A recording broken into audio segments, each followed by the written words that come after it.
Great sunrise to everyone. You tapping in with your Coach Green, and we'll be talking about student athletes and whether they should be recognized as employees.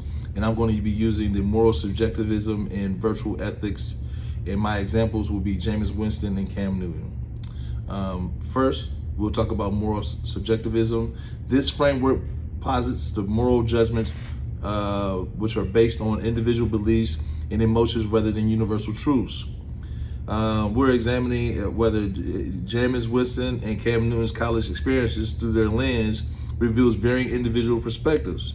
Both players were not only star quarterbacks, but also instrumental in driving significant revenue for the respective universities through increased attendance, merchandise sales, and media contracts. Those who believe in fair compensation might argue that figures like Winston and Florida State University, Newton at Auburn University should be recognized as employees. Their athletic performance brought immense financial gain to their universities, and from their subjective viewpoint, they deserve compensation akin to employees. I totally agree. Others might feel that recognizing them as employees undermines the educational mission of universities. They may prioritize the individual, that college athletes are students first, and maintaining that the amateur status of the athletes is more appropriate, which I totally disagree with, because at the end of the day, if you are a traditional student, you are allowed to work throughout the university, whether you work at the student center or whether you work at your regular job, whatever it may be. They don't have the same ideology sitting over their head. So number two, virtual ethics. This approach evaluates actions based on virtues like justice, fairness, integrity.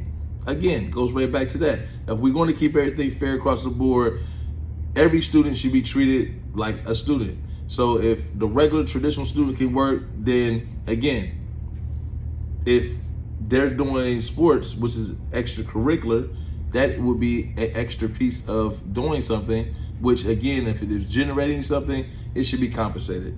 I will go there. Now, proponents of recognizing student athletes as employees argue that generates significant revenue for the universities, particularly through high popular sports like football and basketball. These athletes invest a considerable amount of time and effort into their sports, similar to a full-time job, which it is. I am a former Division I athlete, full scholarship ride, all of the above, and it was a grueling experience. And working in school and working on that court kind of, like canceled each other, because I could have been a better athlete if I didn't have school, and I could have been a better student if I didn't have the athletics. So I kind of want to go from that perspective. Therefore, acknowledging them as employees would justify offering financial compensation, health benefits, and additional protections such as workers' compensation for athletic injuries, Johnson 2022. Again, health insurance. They want our parents to supply our health insurance, and then they compensate us. They don't just give us health insurance. So that, again, we're putting our life on the line. We're doing what we need to do for the university, and they're not even trying to give us health insurance. That's a problem. Conversely, critics argue that student athletes are primary students, and their participation in sports should be viewed within educational sphere rather than as employment.